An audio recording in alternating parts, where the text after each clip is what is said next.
Olá pessoal, sejam todos bem-vindos a mais uma videoaula. Hoje iremos continuar falando sobre produção de mudas de espécies florestais, no que tange a parte de manejo ou tratos culturais dessas mudas, né, na produção dessas mudas. Eu sou o professor José Cláudio Ferraz. Iniciando pela parte de nutrição, a gente basicamente tem dois momentos de realizar, né, no caso a adubação. Essa adubação ela pode ser ou deve ser feita no substrato e também deve ser feita em cobertura. Então são dois momentos que a gente tem que ficar atentos dentro do manejo nutricional de mudas de espécies florestais. No preparo do substrato a gente pode colocar os adubos, né, só reforçando, e no desenvolvimento da muda, conforme a fase que ela for desenvolvendo, ou que ela estiver em desenvolvimento, vai haver a necessidade de uma adubação de cobertura. Existe uma receita de bolo? Não, não existe uma receita de bolo, tá? Cada viveiro, cada viveirista, ele vai adaptando a sua adubação com a fase de crescimento de determinada espécie florestal, vai adaptando às necessidades lá do próprio viveirista e assim se adequa e consegue produzir uma muda de qualidade. Então, inicialmente na adubação do substrato, pode ser fornecido nitrogênio, potássio, fósforo e micronutrientes. Em caso de algumas nativas, cálcio e magnésio. Em cobertura, geralmente é feita a aplicação de adubos com base em nitrogênio e potássio. Qual o efeito da aplicação desses nutrientes sobre a planta e o substrato? Então, começando pelo nitrogênio, ela em quantidade adequada favorece o crescimento das folhas e caules, estimula a produção de clorofila e funciona como uma reserva de alimento para essas mudas. No entanto, se for colocado em excesso, pode causar uma queima nas raízes, né? Ou se for em cobertura, pode queimar, causar uma queima, né? Uma fitotoxicidez nas folhas. Pode provocar um desequilíbrio na proporção de raiz parte aérea, favorecendo a parte aérea, e reduz a resistência à seca, aumenta a suscetibilidade à ocorrência de doenças e fixa quantidades importantes de fósforo. Considerando o elemento fósforo, na quantidade adequada, ele estimula a germinação e aumenta o desenvolvimento da raiz. Então, na produção de mudas, é importante o fornecimento de fósforo, tanto no substrato como na adubação de cobertura, porque aumenta ou favorece o desenvolvimento de raiz, e isso é importante para a muda ter sucesso no pegamento no campo, na hora do transplantio. O outro elemento, o potássio, ajuda na formação de carboidratos. Em excesso, reduz a resistência à seca e impede o desenvolvimento de uma raiz pivotante. E por último, o cálcio. Ele aumenta a disponibilidade de fósforo, melhora as condições físicas do substrato, pode melhorar, na verdade, e estimula o crescimento de forma geral das mudas. Em quantidade excessiva, reduz a disponibilidade de ferro, resultando em clorose, e aumenta a ocorrência de tombamento. Então aqui citei os quatro principais elementos e seu efeito na muda durante seu processo de desenvolvimento. Aconselho a vocês dar um pause no vídeo e ler novamente e estudar cada um desses itens que foi citado aqui. Diante disto, como falei lá no início, não há uma receita de bolo, tá? Então, da adubação. Então, eu vou passar aqui algumas fórmulas básicas, porque assim, não existe receita de bolo, mas temos que iniciar de algum ponto. Então, o que eu vou mostrar aqui de sugestão de adubação é apenas para iniciar, né, para ter uma referência para iniciar o processo de produção de mudas, né, no que tange a adubação.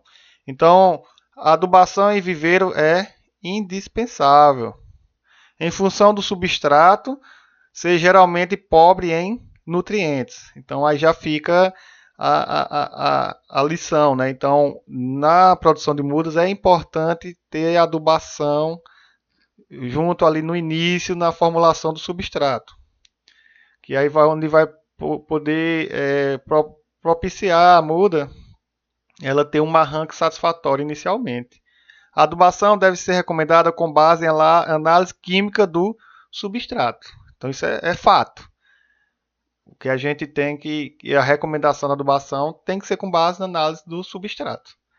Mas não tendo a condição de fazer essa análise, né, então na ausência dessa análise, sugere-se, por exemplo, 2 kg de calcário, 1 kg de superfosfato simples, meio quilo de cloreto de potássio para compor 1 metro cúbico de substrato. Tá? Então, você pode colocar esses adubos que aí inicialmente vai pode atender a necessidade na produção dessas mudas.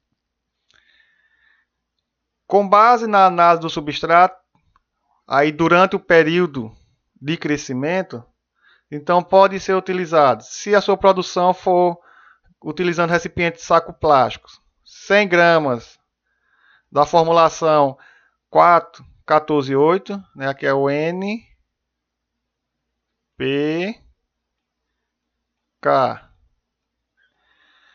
em 10 litros de água para cada 2 metros de canteiro. Então pode ser utilizada essa formulação. Mas após a aplicação, pode regar água limpa, pode regar com água limpa para lavar as folhas e evitar a fitotoxidez, que é a queima das folhas. Então, mesmo que diluir a água, tem que ter muito cuidado, que pode causar de queimar as folhas.